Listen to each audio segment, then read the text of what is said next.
Good afternoon to everyone, this is Vaishali. और हमारी जो अभी यूपीएससी मेंस जो होने वाला है उसके लिए जीएस 3 के लिए जो इम्पोर्टेंट थीम्स हैं उस वो जो सीरीज चल रही है, तो उसमें आज हमारा जो नया टॉपिक है दैट इज बैलेंस ऑफ पे। क्यों है? तो इकोनॉमिक टाइम्स में there was an article, SBI calls for structural measures to manage rupee depreciation, inflation risk and balance of payment deficit. Business की अगर हम बात करें, ये एक और आर्टिकल आया हुआ है, SBI calls for structural measures to manage rupee depreciation, inflation risk. मतलब सेम चीज जो है आपकी दो जगह पूछी गई है, तो this itself explains why the balance of payment is extremely important theme. अब यहाँ पे किस तरीके से सवाल पूछा जा सकता है? There are two ways, not necessarily यही पूछा जाएगा, but something revolving around this. India's external sector resilience. Words को समझिए। Sector resilience is increasingly shaped by its ability to balance import dependence with export competitiveness, examine the major structural challenge confronting India's balance of payments and suggest measures to address them. क्योंकि जो articles आए हैं newspaper में, the Hindu में भी आया है, वो जो पूरा एक्सप्लेनेशन है उस आर्टिकल का वो रिवॉल्व करता है अराउंड द स्ट्रक्चरल चेंजेस। तो उस बेसिस पे आपसे स्ट्रक्चरल चेंजेस, रेजिलियंस। अब जो दूसरा है जैसे export diversification and reduced import dependence, they are essential for India to build a shock resilience external sector. Discuss the role of manufacturing, services, energy transition and global value chains in strengthening India's balance of payments.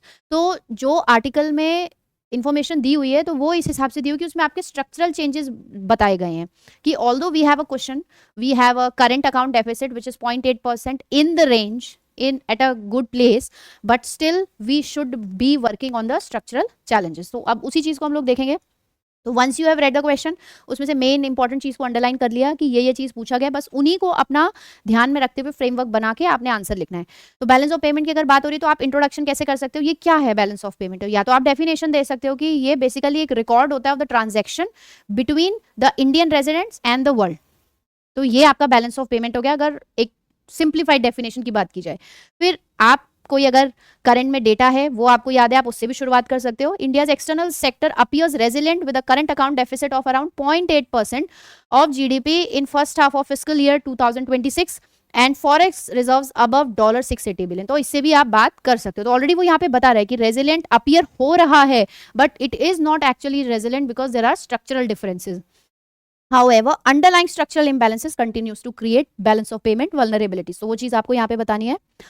अब की vulnerabilities की बात कर ले तो persistent merchandise deficit. तो अगर यहाँ पे आप एक्सपोर्ट्स की बात कर रहे हो तो $437 बिलियन और इंपोर्ट कितना है $720 बिलियन। तो ये जो डेफिसिट है इज अराउंड $283 बिलियन। तो इस पे हमको काम करने की जरूरत है। दूसरा, इंपोर्ट डिपेंडेंस की बात करें तो अगर हम बात करें क्रूड ऑयल की, जिसका हम 85% जो हमारी नीड्स हैं 85% को हम इंपोर्ट करते हैं। वहीं पे अगर हम इलेक्ट्रॉनिक्स की बात करें, अगर हम गोल्ड की बात करें, तो ये तीनों को मिला के जो हमारा इंपोर्ट बिल बनता है इज ग्रेटर देन 50%, जो जिसमें केवल आपका गोल्ड, क्रूड ऑयल और इलेक्ट्रॉनिक्स आते हैं। तो ये जो एक इन इलास्टिसिटी हमको दिखाई दे रही है, हमको इस पे भी काम करना है। तो we have to reduce this, right.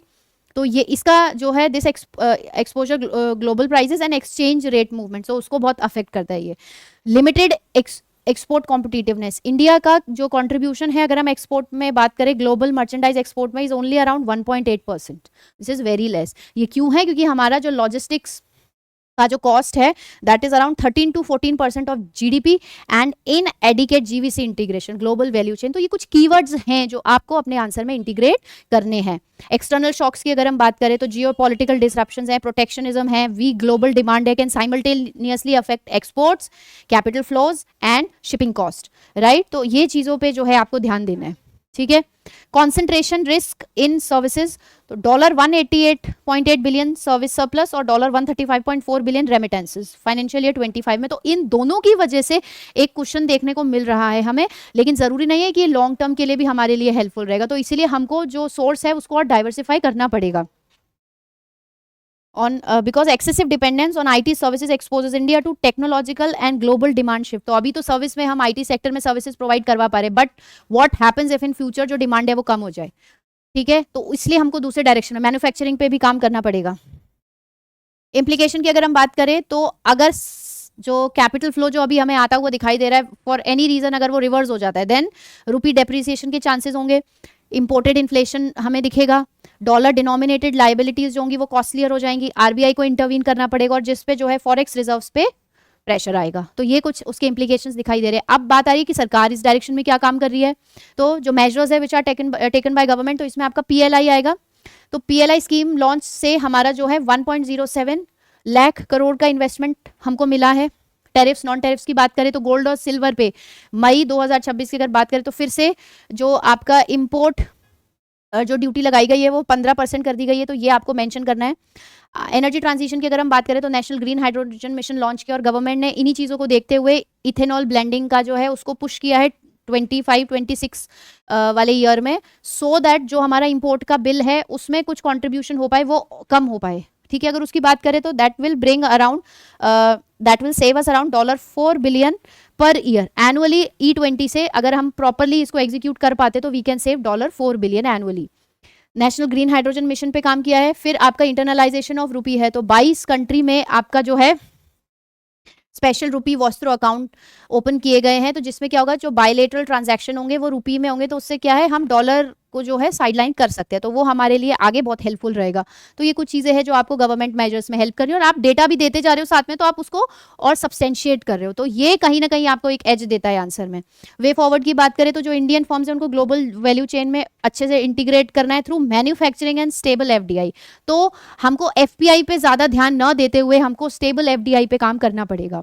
Reduce logistic cost, तो जो गवर्नमेंट ने PM गति शक्ति और नेशनल लॉजिस्टिक पॉलिसी जो है लेके आई है गवर्नमेंट, उसके थ्रू कोशिश हमारी यही रहेगी कि लॉजिस्टिक कॉस्ट कम हो जाए। Diversify services into GCCs, fintech, high value digital services पे काम करना पड़ेगा। Accelerate electric vehicles, green hydrogen, renewable energy to reduce oil dependence. तो इसमें हम ऑलरेडी ये नेशनल ग्रीन हाइड्रोजन और E20 पुश की बात कर चुके हैं। और जब भी इसकी बात आती है रिन्यूएबल एनर्जी की या इलेक्ट्रिक व्हीकल्स की, तो हम गवर्नमेंट का कोशिश ये है कि 2030 तक अराउंड 30% EVs जो है वो मार्केट में आ जाए। Expand free trade agreements and district level export hubs to diversify market. यहाँ पे डाइवर्सिफिकेशन की ही बहुत जरूरत है। जैसे EFTA हुआ, यूरोपियन यूनियन के साथ जो फ्री ट्रेड अग्रीमेंट साइन हुआ है, तो एक दो एग्जांपल आप यहाँ पे मेंशन कर सकते हो, राइट। तो बहुत ज्यादा वे फॉरवर्ड लिखने का जरूरत नहीं। कीपिंग इन माइंड 10 नंबर का है तो 2-3 ही लिख दो। अगर 15 नंबर का क्वेश्चन अगर आया है तो यू कैन मेंशन 4 और 5। मतलब in total main body, way forward, government ने क्या मेजर्स लिए, ये सब मिला के आपके 13-14 पॉइंट्स हो जाने चाहिए। Then you should be mentioning the conclusion. Conclusion की अगर हम बात करें तो India needs to shift from managing the deficit to structurally reducing it through competitive manufacturing, diversified exports and lower import dependence. इन 3 चीजों पर हम काम करेंगे, देन ओनली जो आपका रुपी स्टेबिलिटी है हम कहीं ना कहीं वो ला पाएंगे, और आपका जो एक्सटर्नल रेजिलियंस है उस पर हमको हेल्प मिलेगी। तो अगेन ये आपके 2-3 टर्म्स ऐसे हैं जो आपको वहां पे कंक्लूजन में जो है लिखना पड़ेगा। ठीक है, मेजरली मैन्युफैक्चरिंग पे आपको फोकस करना है कि उस वाले डायरेक्शन में डाइवर्सिफिकेशन करना है, और जो भी मेन पॉइंट्स हैं वो आपको पॉइंट्स के फॉर्म में लिखना है।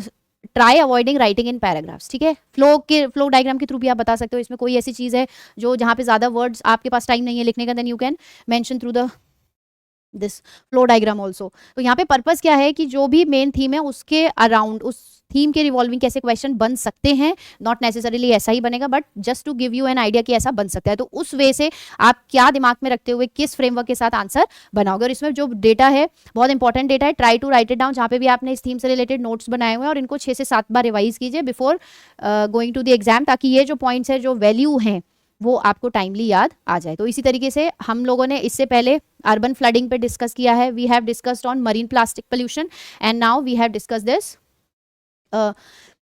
पेमेंट वाला बैलेंस ऑफ पेमेंट। तो इसी तरीके से वी हैव 25, 30, 35 थीम्स। तो वो वीडियोस भी आएंगे, और छोटे छोटे वीडियोस है 7 से 8 मिनट के। तो उसमें क्या होगा कि आप 1.5 या 2x पे भी देख के केवल जो मेन डेटा है उसको आप ले सकते हो, वो आपको एग्जामिनेशन में काम आएगा। तो see you in the next video. Thank you.